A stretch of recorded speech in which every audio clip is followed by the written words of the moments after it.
Hi, I'm Joe Jacobson at Wycombe Wanderers, and you're listening to Wycombe Sound. The Wycombe Wanderers Show. Good evening and welcome to this week's Wycombe Wanderers Show. It is Luke in for Colin, who's back on the subs bench.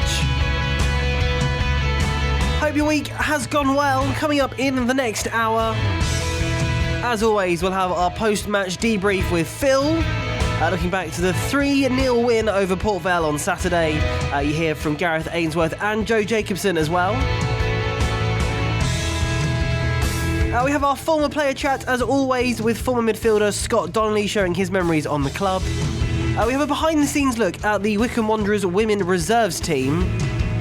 That's with Ellen Dean. And a little bit later on, a trip to New Zealand as well. And of course, you'll hear from Gareth Ainsworth, who spoke to Colin earlier on today at this week's press session. All of that on the way. However, we start the highlights from Saturday. Welcome to Vale Park. Wycombe Wanderers back in League One action, taking on Port Vale here up in Burslem in Stoke. It's a grey old day, but it's not raining and it's not freezing cold, and the football is back. Freeman's gone across as well, but Abita whips across and it's a looper. Oh, it's not dealt with, and Wheeler on the volley. That's a great tackle by Benning, who got the ball cleanly. Took Wheeler as well, but Vokes wins it back. Vokes goes for goal. It's deflected and lands on the roof of the net, and it's a corner to Wycombe Wanderers. And Port Vale, nearly the architects of their own downfall there. But didn't he do it well? He got past one, drew the keeper, and then just nonchalantly pokes it into the bottom corner. It's Port Vale 0, Wycombe 1. Yeah, you could see as soon as Wycombe turned the ball over that, Brandon Hanlon was alive and he was running in behind, and that's really, what you get with Brandon Hanlon. He's such a good runner in behind. He's strong. He's never really been a hold-up player, I don't think, but he's so good in those transitional moments. Brilliant stuff from Brandon Hanlon, but the ball from Lewis Wing, the early release of the pass. It looks a simple pass from up here, but it was the timing of it that was bang on the halfway line, left-hand side for Vale. Poor ball forwards in the end from him. Massey's on the floor as well, and Wycombe clear up to Vokes. And Vokes has got an enormous amount of space to run into. Vokes is still going. Sam Vokes goes for goal, left-footed, charged down by Smith. Great run from Vokes there, wasn't it? Vokes gets a whack on the head with his flick on, but Wycombe continue the attack with Freeman. Wheeler on the first-time shot. Goes for a cross. That was a fizzing effort, wasn't it, Phil? Skidded off the turf. I say skidded, it sort of bobbled through the very sort of uneven penalty area and went past the post, but he hits it well. Hold on a minute, Abita on the left wing, cuts it back, looking for McCleary. Big shot for handball, and he's given it. It's a penalty to Wycombe Wanderers. Handball, McCleary went for the header, and the referee, perfect line of sight. And Joe Jacobson makes his way towards the penalty area to take this penalty. 77 minutes. Joe Jacobson, can he double Wycombe's advantage from the penalty spot? Referee makes sure everyone's outside the area. Keeper's on his line, blows his whistle. Joe Jacobson then left-footed, approaches the ball and scores! Joe Jacobson, for his second goal of the season, runs to the Wycombe Wanderers fans, hugs Sam Vokes, and Wycombe Wanderers have doubled their advantage. It's Port Vale 0, Wycombe Wanderers 2, and the skipper from the penalty spot. Wycombe have the ball in the penalty area now with McCleary. McCleary step over after step over. Oh! Gareth McCleary! Wow. There's some icing on the cake. McCleary bringing all the skills out of the locker, and then left-footed rifles it into the top corner. Keeper Jack Stevens with no chance, and it's Port Vale 0, Wycombe Wanderers 3, and the car park is getting very busy. Chem Campbell under pressure sees the game out, and the full-time whistle goes, and Wycombe Wanderers have got an impressive 3 points on the road. A 3-0 victory here against a dogged Port Vale team who left everything out on the pitch for their manager Darryl Clark, but we'll leave you with the full-time score here at Vale Park. Port Vale 0, Wycombe Wanderers 3. Have a great weekend.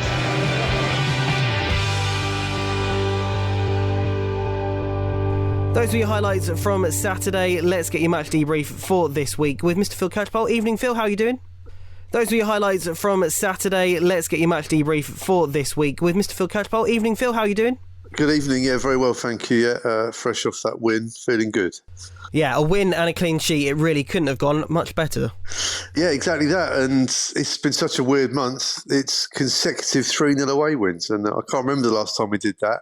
But obviously the away game before Port Vale was on New Year's Day at Peterborough. So it feels like a very long time ago already, but that's been the disjointed nature of this month and this part of the season, which I think this gives the team even more credit, really, for adapting to the lack of game time, some of which they knew about, some of which happened with the Cups and they were able to adapt. And then the postponement of Bristol Rovers was the day before, so it was very frustrating.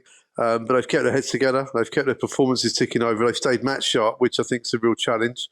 And 3 goals on Saturday, a comprehensive victory in what looked a really tricky fixture, tricky pitch, a big pitch, a competitive team, a team that likes to take risks. But I thought Wycombe dealt with it really, really well, and I think really important as well. The first game of the post-Anis Vermetti era. To score 3 goals on the road was perfect because it allayed any fears of creativity or goal-scoring issues. Brandon Hanlon's strike, wonderful, good build-up play, and he had a lot to do from the pass from Lewis Wing, but did it really well. The penalty from Joe Jacobson, ever reliable, and then the goal from Gareth McCleary, well, fantastic, really. Anis Sue, I guess you could say after that. 35 years old and still playing like he's in his mid-20s. So, understandably, I spoke to Gareth Ainsworth after the game. He was very, very happy. Gareth, second 3-0 win on the road for the Chairboys. It's been a good start to the year. Yeah, really good start, and obviously it's a bittersweet win for me because this is a place that gave me so much, but I'm sure the Port Vale fans know what I was about, and winning was important, and I thought the boys were fantastic today. I thought they were really well organised. I don't think Max has had a serious save to make in all the game. I don't think he's had maybe one shot on target from range, but came for things. I thought we defended really well. The strikers will get the credit today, because they were fantastic.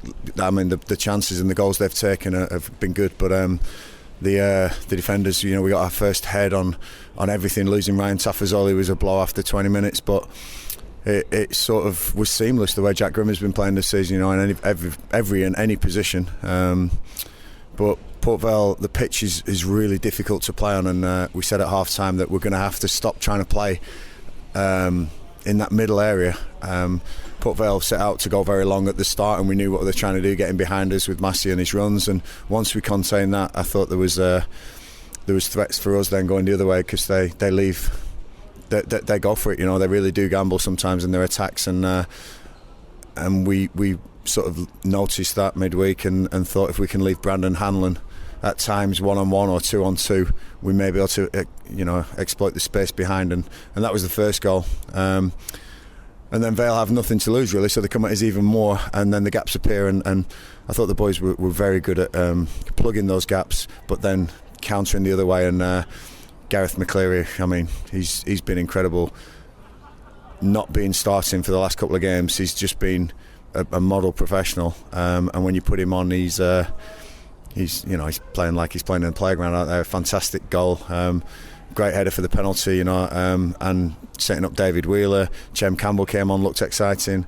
In a good place at the moment, but one game doesn't make a season, as I always say, and we've got to make sure we're consistent. And got a huge game next week against Derby County, and that's going to be very telling, I think, towards the playoff places. Some real grit in there as well, because credit to Darryl Clark, the double sub on 55 minutes. He got the fans up as well, and there was a real period where you had to weather a storm, and you got through it. Yeah, they had a 5-minute spell where he put his subs on, and I thought they were well on top of us, and so I had to change, and I brought Curtis Thompson on, which was a defensive midfielder. I thought in that middle of the park, Nick Freeman, great ball player, great on the ball sometimes and glides past people, but it wasn't that kind of game. Curtis Thompson, we all know what Curtis is about, he'll win every second ball that there is in there, and his energy, with Lewis Wing in that middle, I thought we and Josh, obviously, we know what Josh gives us.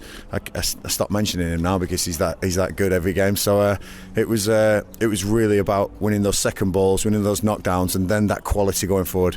Vokes is a good target man to have, a good pinner, and he put the boys in behind a couple of times, and glad to say we got the win. But awesome to come back, and awesome reception both at the start and the end of the game, and a special place for me. But we'll go down the road happy with the 3 points. I'm sure Darryl will get his team rallied. They've signed some good players in the window, and I'm pretty sure that this team will start picking up and finish high in this league. for us, it was a day where we wanted to come and get the results, because I think they're lacking a few strikers, a couple of injuries, and we wanted to take full advantage of that. Well, we've got to give a shout out to Wycombe fan Alex Tustin, because he tweeted before the game, he said, "What I'd love to see Chem Campbell come on with 15 minutes to go when we're 3-0 up."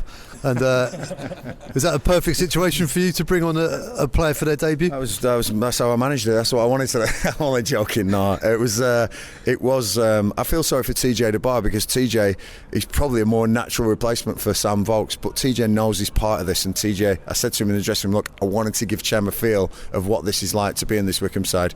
And I thought Chem came on and looked very exciting. You know, it looked like he's going to take players on. He's going to get fouls. He's going to get shots on goal and crosses. TJ's been brilliant, and he's we all know what that young Drew Bolton's all about. You know, he's all for Wycombe. But no, I thought it was a cagey game. The subs definitely made impacts both sides. But I'm just glad to get the win, and hopefully we can carry this on next week.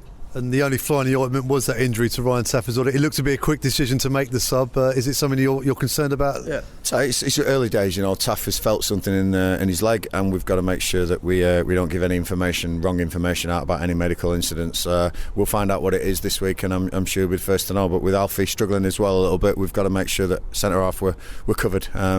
We will be, because I've got the Super Jack Grimmer this season who'll play anywhere for me, and he's been outstanding. But no, from 1 to 18 who travelled today, can't thank them enough. They were awesome, and I thought we deserved the win today. As you mentioned, second goal came through a penalty, the first in the league for Wycombe since December 2021. You and Gab on Saturday were saying how nice it was to see Jacobson taking the goal, but also how cool and collective he was while taking it. Yeah, he's been, you know, he has missed a couple in his very long time with Wycombe, but he's scored some incredibly important ones down the years as well. Who can forget that night at Wembley against Oxford, the Joe Jacobson penalty with all that pressure riding on it. So if you can get through that, I think you can get through anything. And yeah, ever reliable.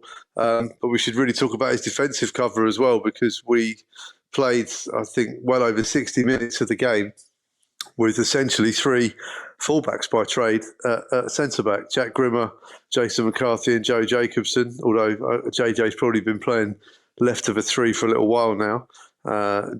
Jack went into the middle. Jason came on the right-hand side because Taff only had to go off injured.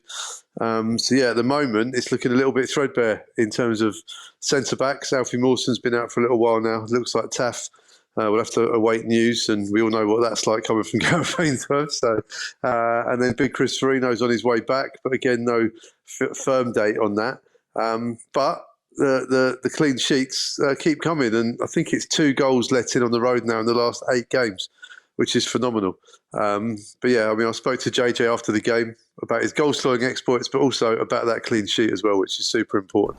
Joe, 3-0 on the road, and you scored a penalty in front of the 319 travelling fans as well. A lovely day. A great day, yeah. As far as away days go, this comes to pretty much a perfect kind of performance, similar to a couple of weeks ago at Peterborough when we did similar things. So we knew today is going to be tough. They're a strong outfit. They battle really well, and they're really attacking the way they set up and kind of leave 2v2s and 3v3s at the back. So we had to make sure that we were solid defensively, and it was tough for 75 minutes, whatever it was, and as soon as we got the second and third, I think then it kind of became a lot more easier. But tough game, great win, great atmosphere from our fans, and yeah, good day for us. And a good performance at the back as well in the clean sheet, especially after losing Taff in the 24th minute.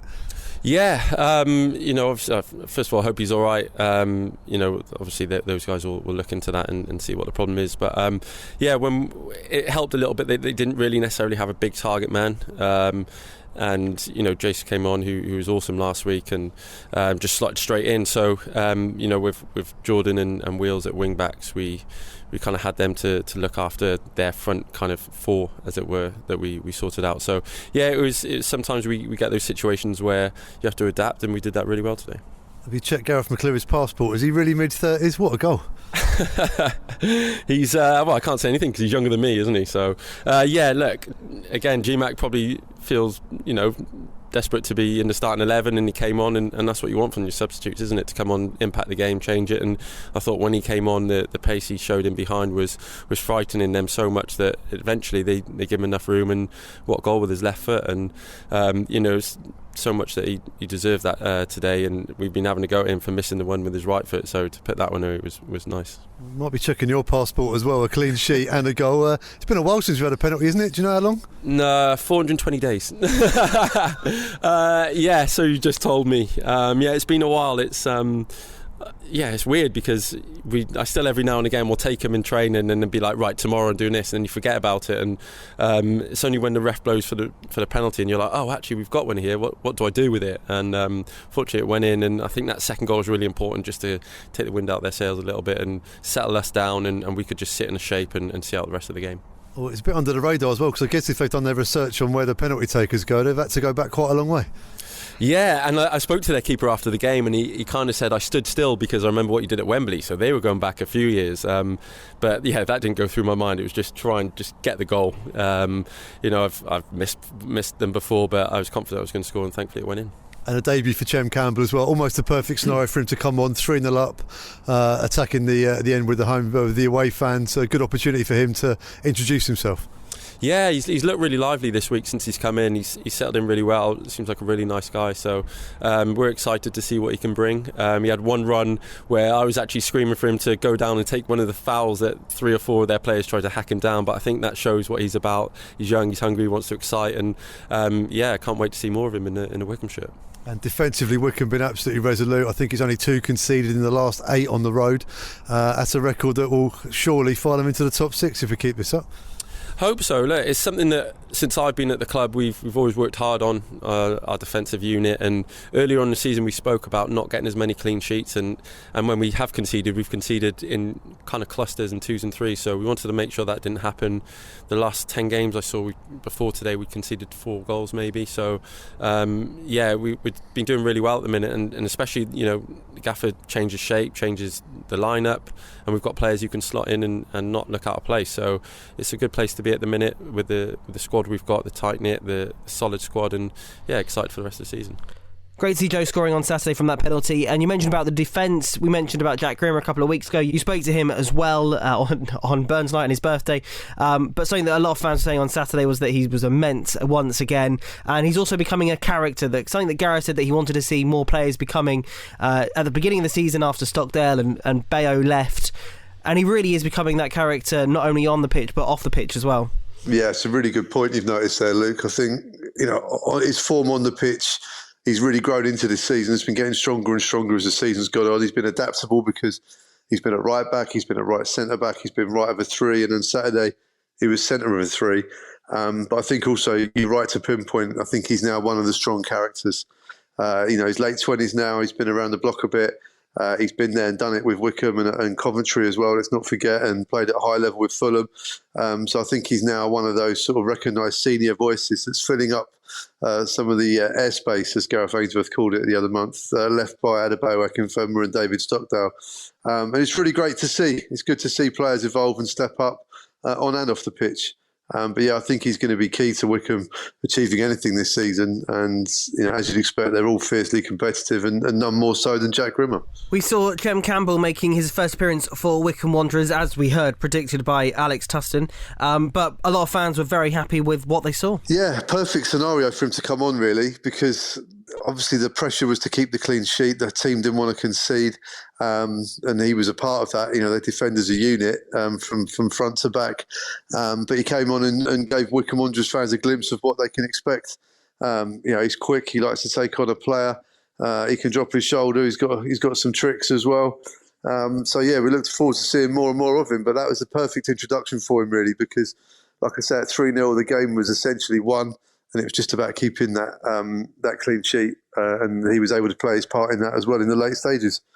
We spoke about Anis Ameti and the worries around him not being part of the team anymore and what that would do to the dynamics, but also with Chem coming in January, people worried about him, only having a couple of days before the game on Saturday. But from what we saw in training as well on Wanderers TV and also on Saturday, that doesn't seem to be the case. Yeah, I mean, I wasn't surprised to see him start on the bench on Saturday. It was a tricky pitch, and it gave him just sort of a few days going into that game to kind of get to know what it's about to play for Wycombe.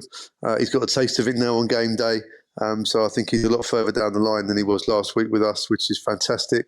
And let's not forget, there's a lot of games to go yet. There's 18 games left now, 54 points to play for, and hopefully he can play a massive part in this season for us. And looking at the games coming up, obviously Derby County on Saturday, but they're all teams that are around us in the league. They're already in the playoff positions. We'll just blow them like Wycombe. We want to win all the games, but these games really are must-wins. They're huge, and this is what it's all about being at the top end of the table. And it's nice. We've got Accrington Stanley next week as well, who I saw they drew with Port Vale last night and had a player sent off. They've got a centre-back crisis. They're having to really have must-win games and string results together because they're in the relegation zone. So it's lovely not to have that pressure. The pressure of being at the top is slightly different, but it's still pressure nonetheless. But Derby County, they'll feel the pressure as well because they're on a tremendous run, and that run has got them in contention now. So now all of a sudden, their fans are thinking, well, this could be our season to get back at the first attempt after all the troubles they've had. So all of a sudden, they're under a bit of pressure now as well. It's a nice pressure, of course it is. But we'll see what happens on Saturday. It's a massive, massive game. Paul Ward and Gareth Ainsworth, a lot of respect between the two. I think it'll be a tight one. But we look down the fixtures that come Tuesday night away at Accrington. It's never easy there, and then it's another massive, massive game when it comes to the top six when we host Bolton at home. It's just great to have these games now, and rather than sort of feel the pressure, I think we should just enjoy the fact that these games have got so much riding on them because we're involved at the top end. As you mentioned, lots of games coming up on a Saturday and Tuesday evening because of the quietness of January for Wycombe, and obviously still a lot of players to come back to the side that have been injured, and fans are going to be wanting to see them coming back as soon as possible. Yeah, they'll be working very, very hard up at the training ground, but they won't take any risks if it's not right for the player physically. They won't want to risk any sort of longer term damage. We've got through this already this season with the midfield injury crisis, and now we've got Curtis Thompson back and looking back at his best after a decent cameo on Saturday as well. Lewis Wing and Josh going in really good form in there too. So Gareth Ainsworth has now got selection headaches in the midfield and up front, not so much at the back in terms of having to choose who's going to play at the moment, but they'll be working hard to get those defenders back and back in the squad because if everyone's fit, we know what a talented squad it is. It just needs a bit of luck now between now and the end of the season to make sure that he's got the strongest squad to pick from as possible. And I'm sure a lot of people would have seen Martin O'Neill's tweet from the other day on his 33rd anniversary of becoming Wycombe Wanderers manager, a time at a club that a lot of people remember fondly. Yeah, mixed emotions for me because I'm old enough to remember it very well. Well, I didn't want to say that. But equally, I'm incredibly lucky to have been around at that time and to have been a young fan, with the season ticket, watching all those games week in, week out and feeling invincible, which is what he did when Martin O'Neill was the manager. 33 years has flown by and what a fabulous career he went on to have and may yet still have. If you haven't read it, the book's fantastic. Fully recommend it. The stuff on Wycombe is brilliant, as you'd expect. But lovely to see as well that both in the book and in that tweet yesterday, what a massive part Wycombe Wanderers has played in the life of Martin O'Neill and how much he respects that and how he's never shy to regard that either. So it's great to see one of our finest ever managers, respecting the club as he does. Yeah, always great to hear former managers and players sharing their memories of their time at the club, as we've heard many times here on the Wycombe Wanderers Show. Looking ahead to Saturday, though, it's going to be a busy one at Adams Park. Lots of tickets selling both home and away. It's going to be a great atmosphere. Yeah. The away fans will be out in force as well, and they'll be very loud. There's a bit of history with this fixture now. It's the first time a Derby can play at Adams Park with fans there, which will be great. But Wycombe fans need to step up on Saturday and match them, and more than match them. They're the home team. If you're thinking about going, get yourself a ticket, get down and get behind the boys and play your part in what will hopefully be a massive game as the season unfolds. And if you're not going to the game, but you're listening on 106.6 FM or on Wanderers TV, Phil, you'll be joined by Danny Sender. Yeah, always great to have Danny with us because he's doing his pro licence at the moment. He speaks so well about the game. He sees things as a former player would do a lot earlier than I do. He sees things that me and the average fan don't see, and he explains it very well. So he's a joy to have up there on the gantry, and looking forward to doing another game with him. Thank you, Phil. As always, I'll see you on Saturday. And don't worry, if you leave anything with us at the gazebo, I will climb the Frank Adams stand and bring it to you while people stare at me going, why are you turning up so late to the game? Oh, that's very kind of you. Thank you very much. Online, on Radio Player, and on 106.6 FM. This is Wycombe Sound. Second part of this week's Wycombe Wanderers Show. Hope you are doing well. As always, me and Phil spoke for far too long. So if you want to hear an extended chat with both of us, then listen to the podcast. And if you're doing that, hello. Hope you enjoyed it. Still to come, Wycombe Wanderers Women Reserves and also a trip to New Zealand. But now it's time for our former Wycombe Wanderers player chat of the week, with thanks, as always, to the Ex-Players Association. And this week, Colin caught up with former midfielder Scott Donnelly and asked first how he joined the club. I think I joined on loan 2011 in League Two. And, Gary Waddock inquired about taking me on loan, and then it sort of happened really quick because I was in Swansea at the time, so I had to try and get back this sort of way, which is sort of a bit more local for me, and then was able to get the loan sorted and get some playing time, which was nice. No, of course, and it must have been fantastic to have been involved in the side that won automatic promotion from League Two as well. Yeah, I mean it got a bit tighter towards the end. We had quite a tricky run in at the end of the season, so it sort of got a bit tighter towards that last third automatic promotion spot, but we managed to win on the last game of the season, which was nice to get promoted. And of course, you were involved in such a team with people like Nicky Bull, of course, and Kevin Betsy, and Matt Bloomfield, who's only sort of just recently left, and another Scott Rendell as well, and Stuart Lewis, and also Gareth Ainsworth, of course, who I guess you were in sort of competition for, really, in the right-hand side of midfield. Yeah, I mean, Gaz I knew for a long time. When I came through at QPR, Gaz was a player there, so I sort of knew him quite well from there. And obviously going to Wycombe, it was nice to see someone that I knew, amongst others. I knew I'd played alongside a few of like the other players that were there at the time, but then Gaz was a bit more of an experienced head when I turned up. So yeah, obviously I sort of played wide and central, so there was quite a lot of competition in the squad, which obviously made for a competitive squad, which ultimately led to being able to get promoted, which was nice. Are there any particular kind of games or moments that really stand out? Probably Southend at home, the last game of the season.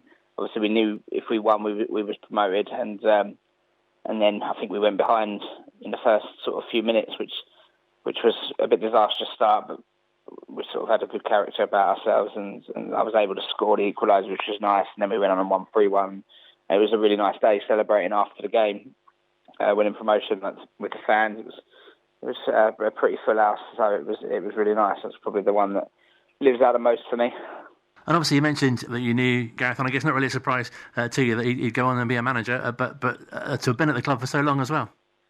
Yeah, I mean, Gaz has always had a great sort of way with the fans. He's always been a fan's favourite. I'm pretty sure at most clubs he's been at. I know the two that I've played with him at, he's been a fan's favourite. So he's, I'm not surprised that he's doing what he's doing.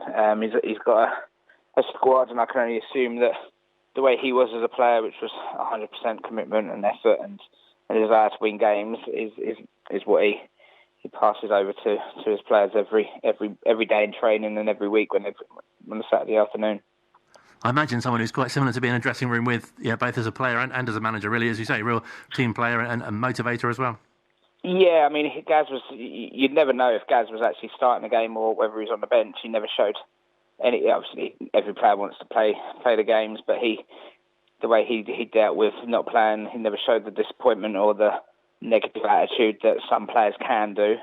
He was always the first in the changing room, still sort of getting everyone prepared already, and knowing that if things weren't going our way, that he'd be 100% ready to come on the pitch and contribute in any way that he could. And I imagine you really enjoyed playing under Gary Waddock as well.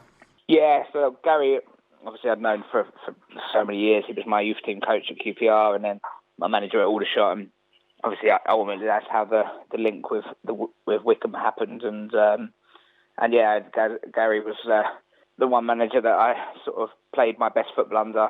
And he always managed to get the best out of me. And I think he'd done really well when we were there. And with the squad that we had, he definitely achieved what he set out to do. The next year in League One wasn't an easy year, but he's a fantastic coach and a good manager as well. I think it's something really nice, isn't there, when managers bring in players that they've worked with at other clubs and think, they'll be able to do a job for me in my current role. Yeah, I mean, it takes a lot of trust, obviously, from a manager because it's their job and ultimately they choose the team and they've got to put a lot of trust in the players to go on the pitch that will keep their job, so to speak, because if results don't go their way, it tends to be the managers that go first, not the players. So when a manager does have trust in you, and I think Gary proved that a lot with the players that he brought in. Obviously, he knew Gaz from QPR, he knew Nicky Ball from Aldershot, he knew Dave Winfield from Aldershot, knew myself from Aldershot and QPR. So, you learn who you can trust, and he obviously trusted us as a group of players that he would back us to go and do what ultimately he wanted us to do. And as you say, you played at quite a few clubs and gave great service. And I guess you must be quite disappointed overall to sort of end it with injury recently, but also looking back with quite a bit of pride on what you've achieved.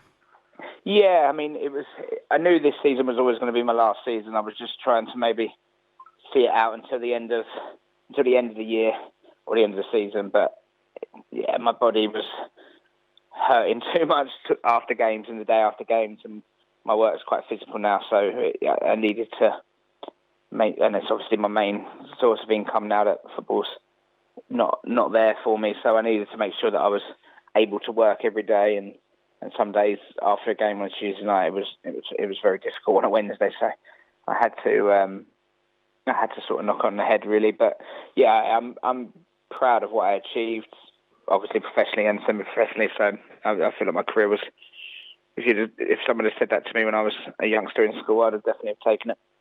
And fans will be interested to know you're doing carpentry, which must be something that you enjoy. Yeah, I mean, I'm working in sort of carpentry, bespoke sort of furniture and kitchens and wardrobes. Funnily enough, one of my best mates, his mate, is his company, and yeah, some of the work that he does is incredible. So it's really enjoyable, and I enjoy getting up and going to work every day and grafting for the day in a different way to what I sort of was used to with football. But it's very rewarding, the work we do, the projects we do, and the houses that we work in are very, very nice. So it is really a really nice job to do. And you've got 3 children. I understand at least one of them could be following in your footsteps.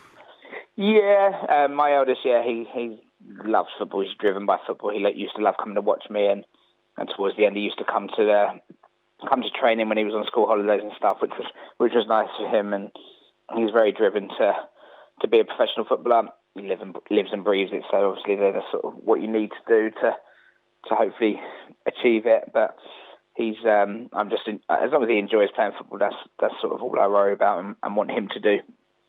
And overall, how do you look back at your time at Wycombe? Oh, very successful. I was just in the way that it ended. Obviously, the second year when we was in League One, it was difficult. We knew the step up was going to be hard, but the first year when I joined, it was fantastic. I was joining a team that was flying high in League Two, and was hoping to help as much as possible when I was put in the team to play well and do what I could. And then the second year, and obviously we went on to get promoted. But then the second year, unfortunately, when I did my my ACL, it sort of put a bit of a dampener on it. Cause obviously, the end of the season ended in relegation, which was a bit disappointing. But overall, no, I loved every minute that I was at the club, from the training ground to the games. The fans were brilliant. The staff at the club were amazing, and it was a fantastic place to play football. And obviously, injury is a part of the game, but it must be so difficult to kind of deal with, if you like, as well, and so frustrating. Yeah, I mean, I think I had sort of 2 to 3 major injuries in my career, but they were always at crucial times in my career where it sort of stopped me in my tracks. And obviously the one at Wycombe, I was playing well. I'd scored a few goals, and I was doing okay personally in a team that we wasn't doing amazing, but we were competitive. We were in games. It was just we just sometimes couldn't get it over the line, and and then my knee went, and that was a big. I was really gutted because that season I'd worked very hard in the off season, and you sort of think it's just over instantly. So it was a big gutter and a bit of a disappointment, and ultimately one that I struggled to get over really, because once I had a big injury like that, I was out of contract, so it made it really difficult to persuade somebody persuade a club that I was fit to play again. And you must look obviously out for Wycombe's results, and so pleased to see them in the Championship recently. And I guess you feel really a part of sort of laying the foundations to sort of where they are now as well. Yeah, I mean, all my ex-clubs I check, but Wycombe's normally the first one that I go to. Normally they're in my accumulator actually most weeks, so that's normally why I check them first. But no, the year they got up was obviously the world was in chaos with COVID. But the year they went up to the Championship, I think they sort of by far and away in anybody's wildest dreams.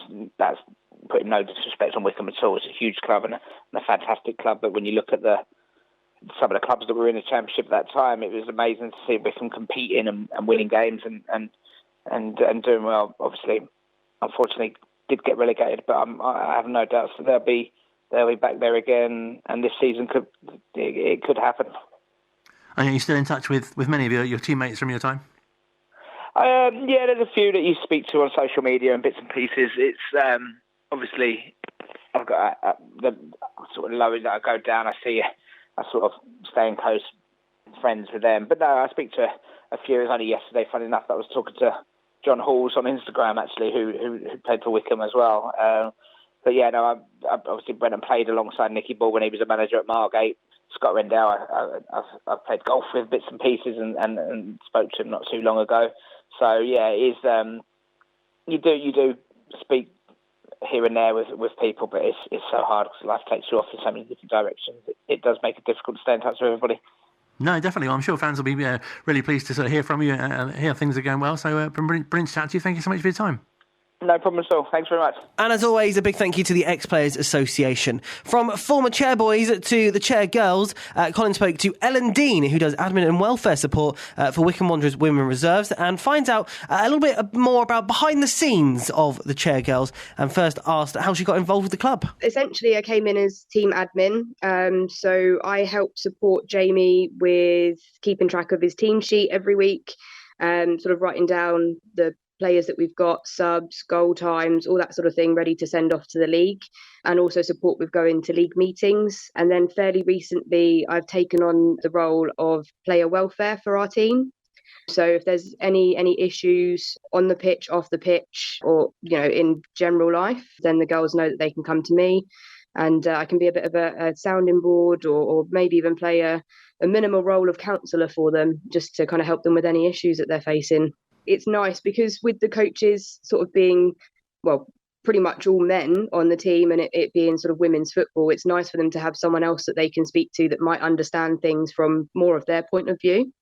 No, definitely. I was going to say it's a really sort of unsung hero sort of role, because I think many people, if they just watch the games, they don't realise perhaps what goes on behind the scenes, especially, as you say, in your dual role as sort of both in terms of admin, but also, kind of support to the players as well, and other issues that they might be having. Yeah, and I think you're absolutely right. There's a lot that goes on behind the scenes. There's a lot of work and effort that goes in.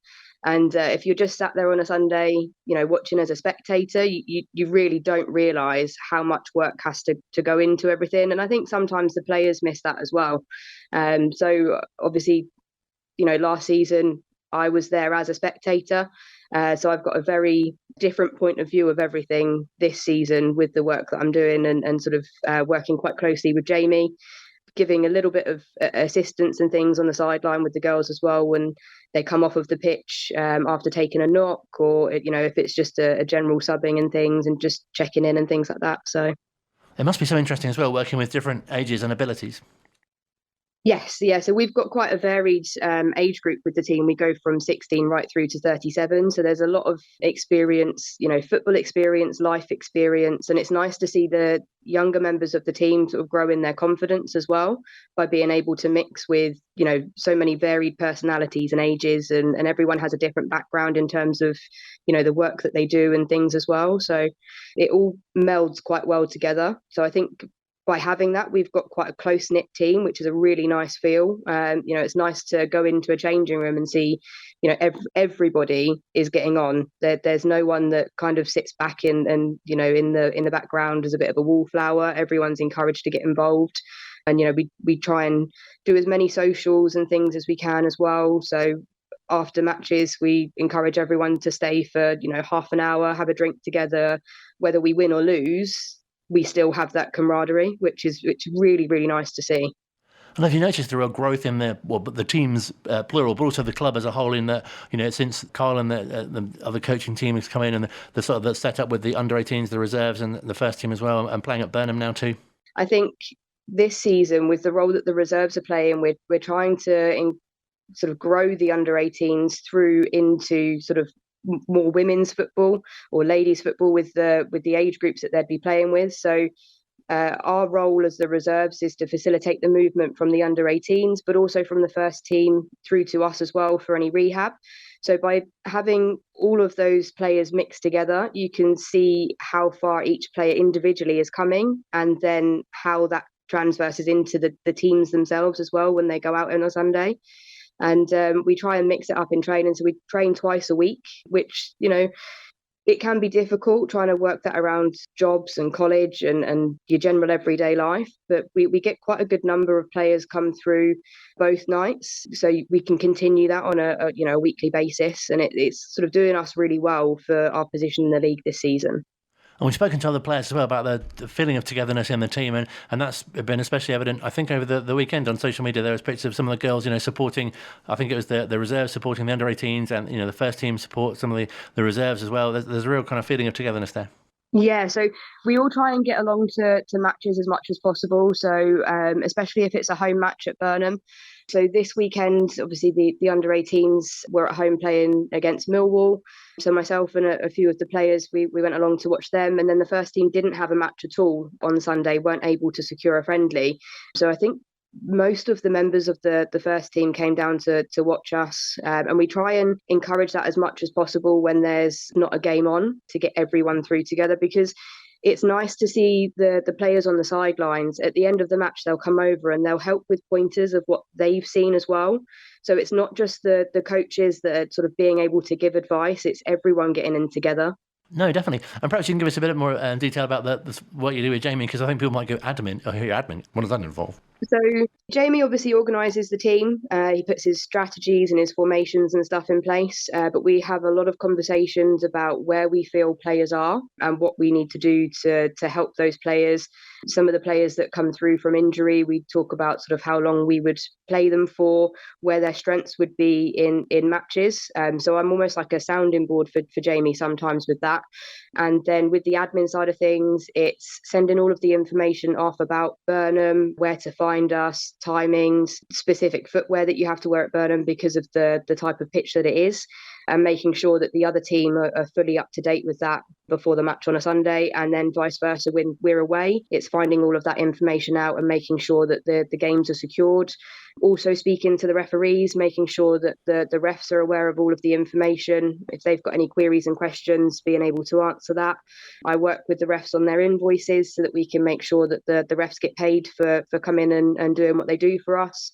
And then communicating anything back to the league. So if we have any queries about rules, or if we have concerns about anything that we've seen, sometimes some dodgy pitches, sometimes some dodgy refs, then we have to obviously communicate that back. So that's part of my role as admin, to communicate that back, and also keeping our club secretary involved and up to date with all of that as well. So there's lots of different areas and lots of different people that I speak to so that we're all working together as one whole. Sounds a vital role. Sounds like the whole operation will fall apart without you. Well, I wouldn't go that far, but not all heroes wear capes, Colin, so you know. And also, as you touched on, that sort of the welfare aspect as well, that must be brilliant for girls of different ages and have all different kind of issues and really feel that they've got someone to come and chat to about that. Yeah, and I think it's nice because we have welfare reps across all of the teams, so we'll all get together as well, and we'll talk about sort of maybe particular players that we've seen maybe need a bit of help with something, or if we've got new players coming through, then we can discuss them between ourselves and make sure that we're giving them the support that they need to sort of become involved and grow into the team and make sure that they've got a support system. But also as the welfare, player welfare and welfare officers as such, then we're supporting each other with anything that's happening in our own team as well. So it's nice that not only are we giving support to everyone else, we're also getting support back ourselves. And that's the same with the physios that we have. So we've got 2 physios in the club.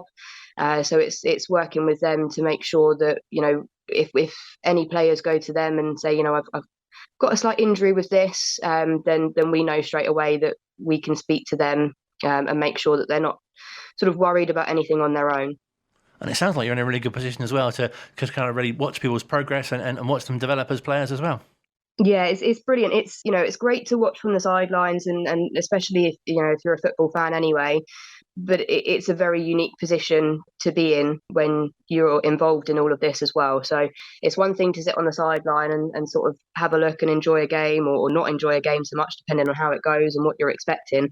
But it's great to see that even if you don't necessarily have a good result, you can still see the growth of the players from the match and then how they can go away and improve or sort of work on any of the advice that they've been given as well. And does it feel like a really good time to be involved? It really does. There's a lot of change that's happened this season with new coaches and managers coming in. And I think at the start of the season, there was potentially sort of a little bit of unsettlement with the changes, just not knowing what the expectations are. But the coaching and management staff that we have now are brilliant. The way that they communicate through to the teams. And I think that's particularly evident with our reserve girls, with the position that we're in at the moment in the league. And that's just a credit to how well they're supported and almost, guided by these coaches to get them into the right positions. Oh, that's brilliant. It's been fantastic to find out about what you do and keep up the good work. Oh, thank you very much. I'll do my best. Online, on Radio Player, and on 106.6 FM. This is Wycombe Sound. Welcome back to the last part of this week's Wycombe Wanderers Show. Gareth Ainsworth still to come before the end of the show. Now, if you listen to the Saturday build-up shows or Rob's shows recently, then you know that Nigel Rowland has been joining us. A lifelong Wycombe Wanderers fan, lives in Cardiff, travels all around the country.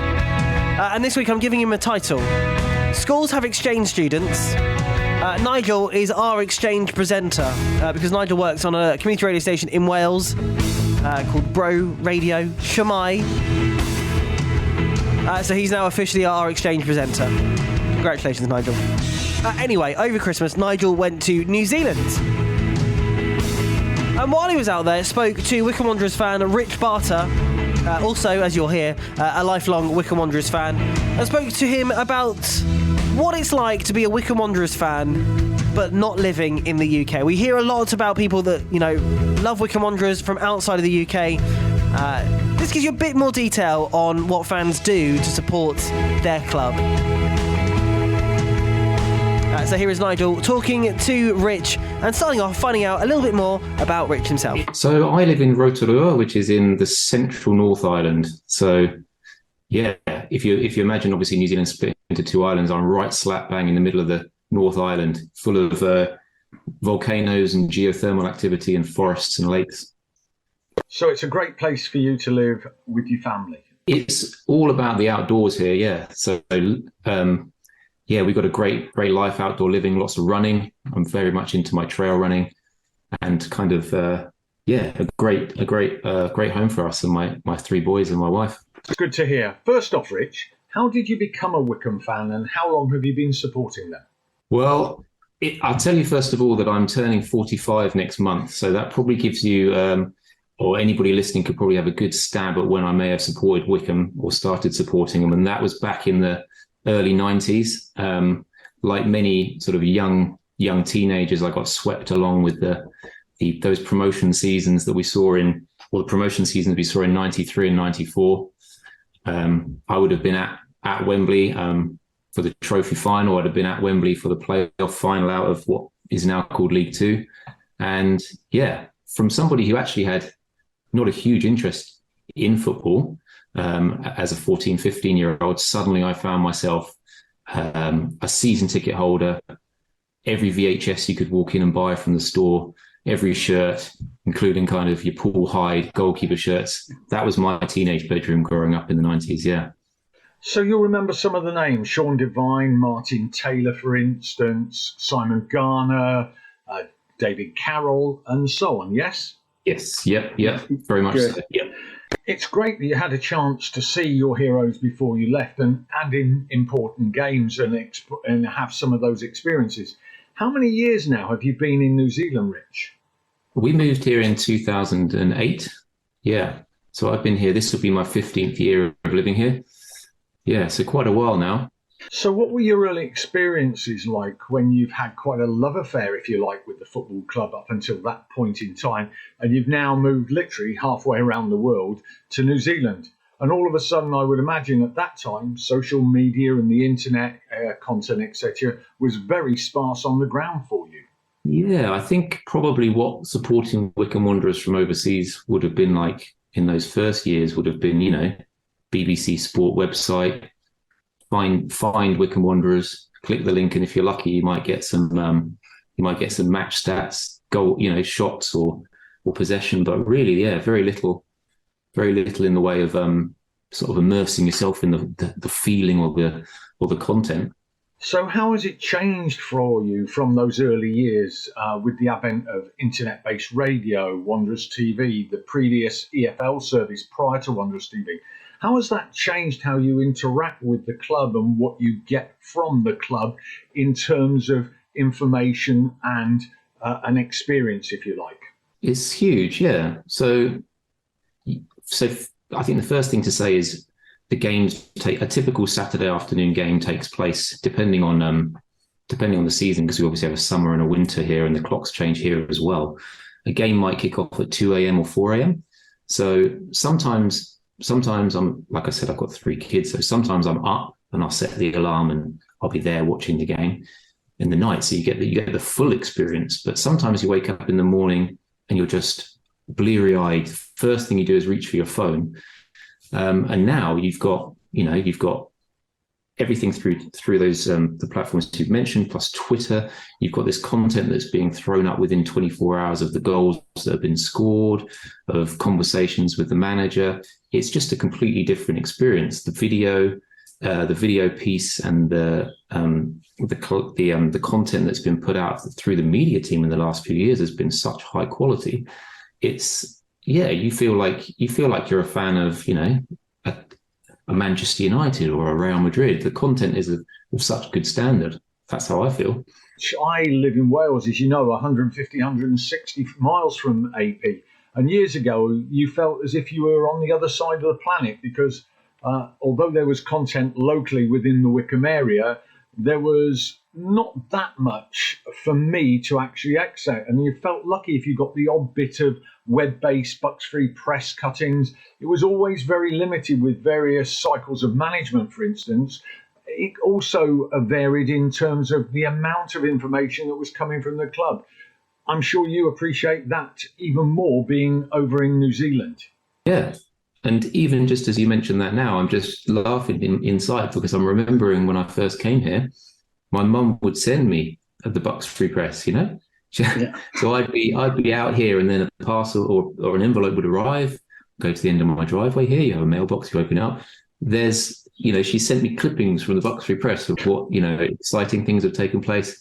And I was reading them, and that's how, you know, it sounds strange talking about it. It's like I'm describing something from another, I suppose I am another century in a way, but like that's how it was, you know. And I've got a drawer full of them, and yeah, I think one of the things for me is probably like a lot of fans, you fall in love as a teenager and you're 100% all in on Wycombe Wanderers, and you spend all your money and your time and you go to every game and you go to away games. And for me, my personal experience was that probably in my 20s, I got married in my early 20s, and maybe during that period, let's say I dropped gears. I went from like number 5 down to number 2, and I became a little bit more of a sort of passive fan. When I came here, it's a really different experience because most people in New Zealand support Liverpool or Manchester United, or now, PSG, stuff like that. That's kind of the culture of what being in New Zealand is like. So when you say you support Wycombe Wanderers, it's kind of a strange thing to them.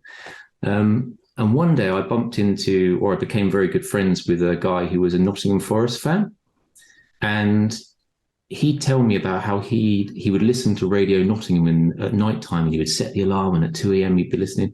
And I actually thought, I want to reconnect. Like I want to be that person, that fan that I was. I want that as part of my identity of who I am living abroad. Not just not just somebody who says, yeah, I support Wycombe Wanderers when I'm asked, but somebody who's, let's bring that right back into my DNA. Let's reconnect. And I think making that decision when I did, probably a few years after I came here, along with the progression that you guys have seen with the media content, was just like the perfect reconnection at the perfect time for me. And I've just absolutely loved falling in love once again with Wycombe and just becoming that fan that I was as a boy. And now my kids, they ask me, how did Wycombe get on? They're fans. And it's been a really good reconnection. And I think that's the big piece for me as a fan overseas, having that opportunity, not just, to get a Bucks Free Press once every couple of weeks through the post from my mum, but like content that's just coming through that makes me feel fully connected. So, Rich, would you say it's that the supporting Wycombe, if you like, has now become part of your family's experience over in New Zealand? Because certainly from my perspective, that's how I feel at times.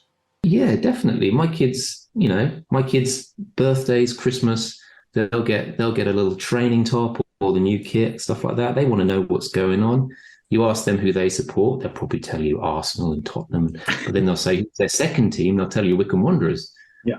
And they'll happily, I've got my middle boy Ruben. He proudly wears his Wycombe Wanderers goalkeeper tops. He's probably got like 3 or 4 seasons worth, pink and purple and yellow, and he wears them to school anytime he's allowed to wear it to school. He wears it with his mates, and we're fully, we're all Wycombe here, eh? Yeah.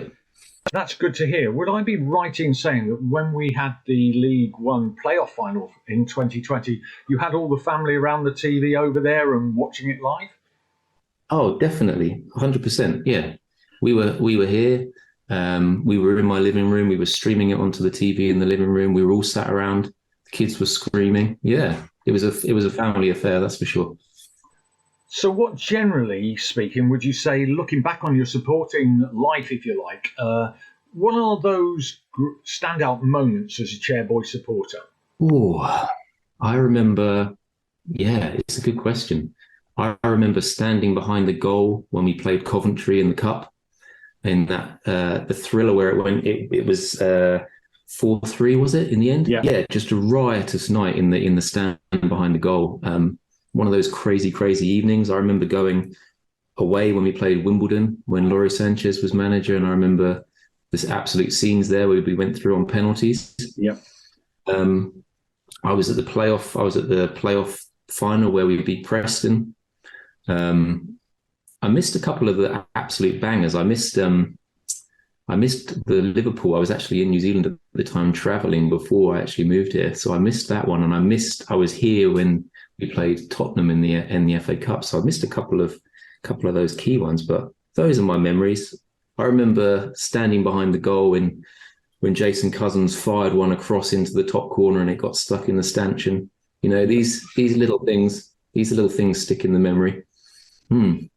So you would say that the media content the club are currently providing has actually enhanced your experience in New Zealand, as it has allowed you to reconnect with a club you have a real passion for? Is that fair to say? Yeah, definitely.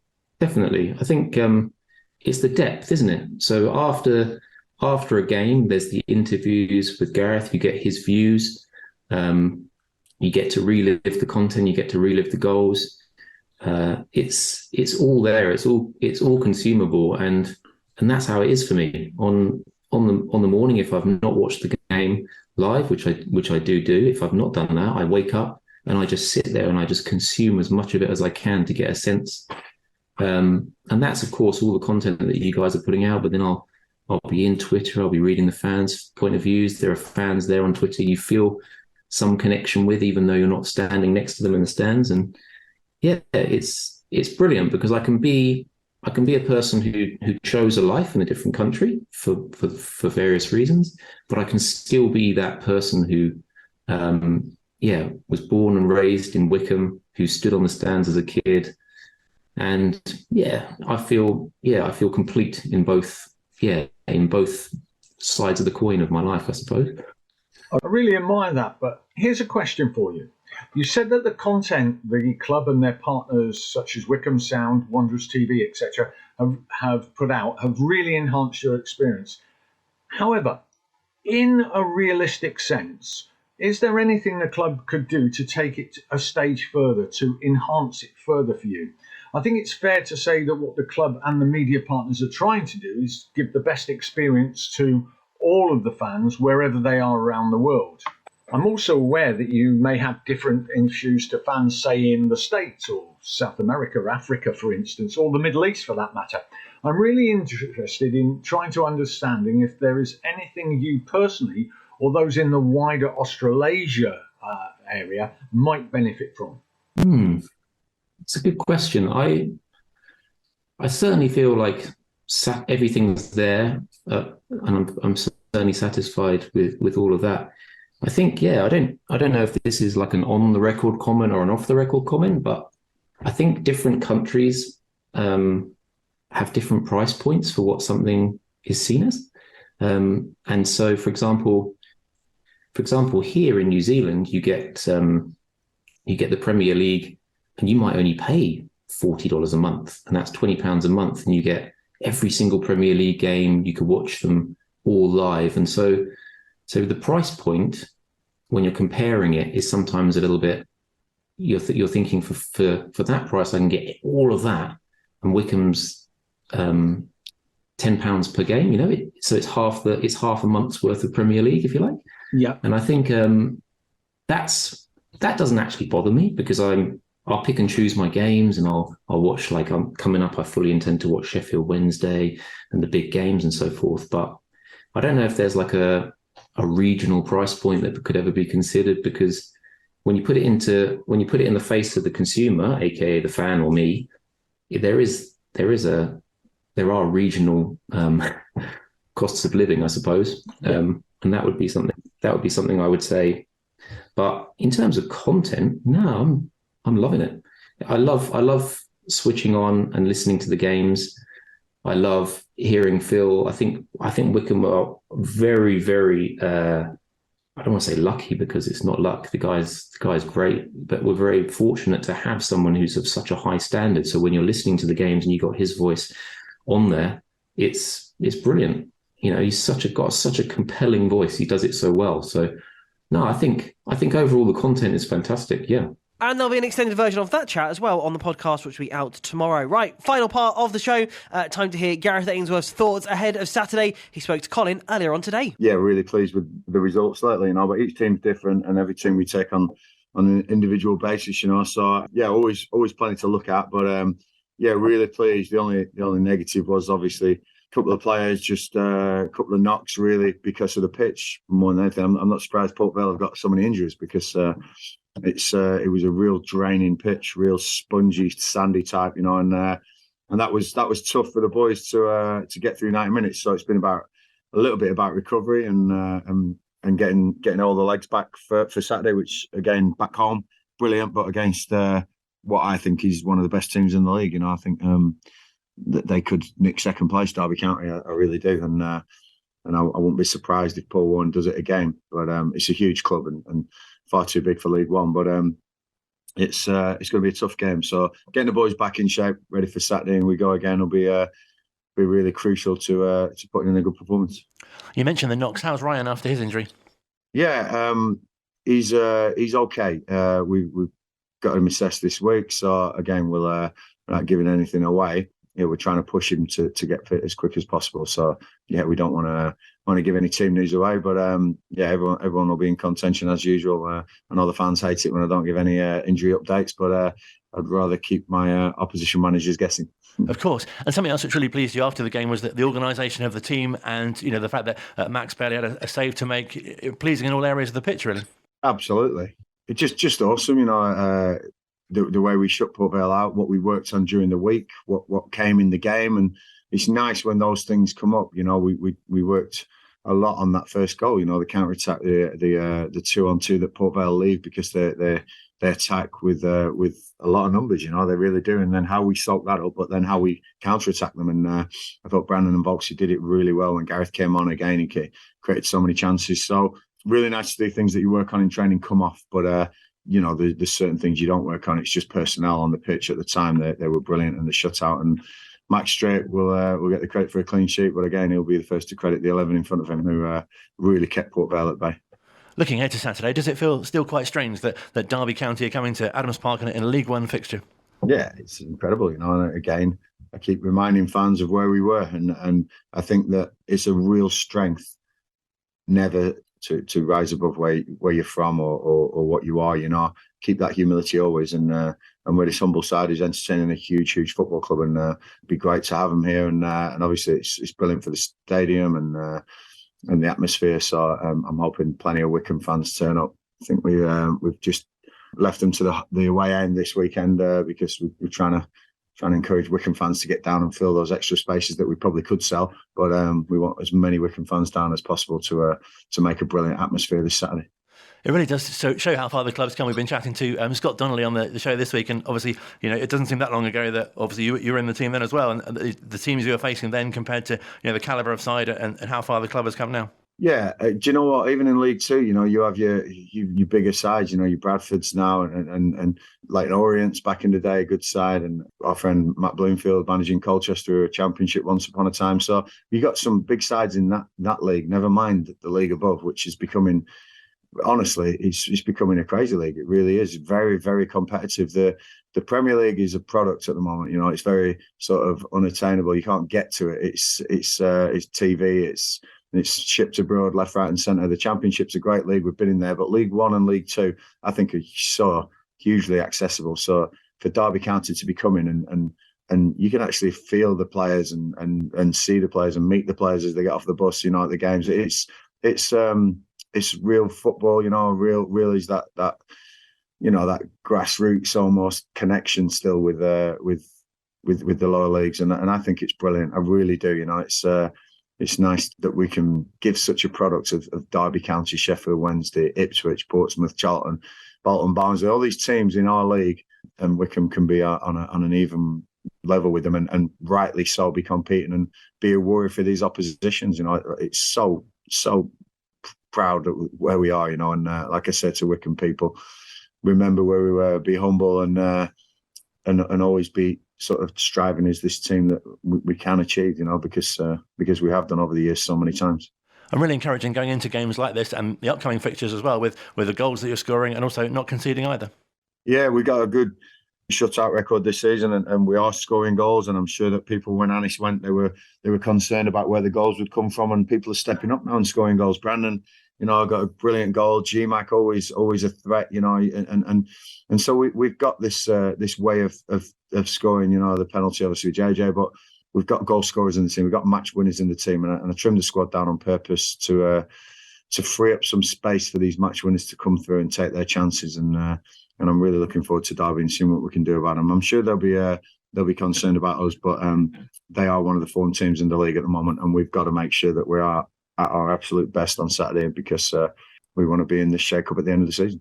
And as you say, it's set up for a really nice game and should be a brilliant atmosphere and great attendance, and perhaps for people that haven't been to a home game for a bit to come along and see what we're coming about at the moment.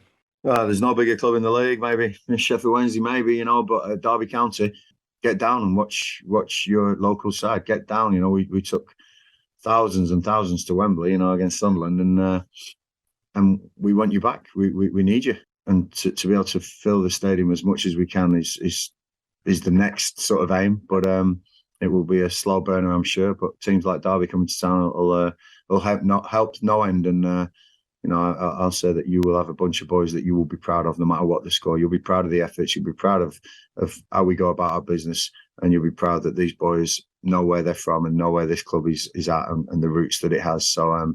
No, really, really, really pleased, and I'm looking forward to Saturday now. And if you haven't already got your tickets for Saturday, wwfc.com. A couple of signings to mention for the Chair Girls before we go. Gemma Dunn signs from Andover New Street Ladies. And Amaya Navro joins from QPR and London Bees. Good luck to the Chair Girls this weekend, and good luck to the Chairboys as well at home at Adams Park against Derby County. We will be live in the car park from 12 o'clock, build up to the game from 2. And live commentary on 106.6 FM and Wanderers TV from 3 o'clock. Have a great week, whatever you're up to. The show will be back this time next week, won't it, Phil? Yeah, it's a really good point you've noticed there, Luke. Thank you very much, Phil, and have a great week, whatever you're up to.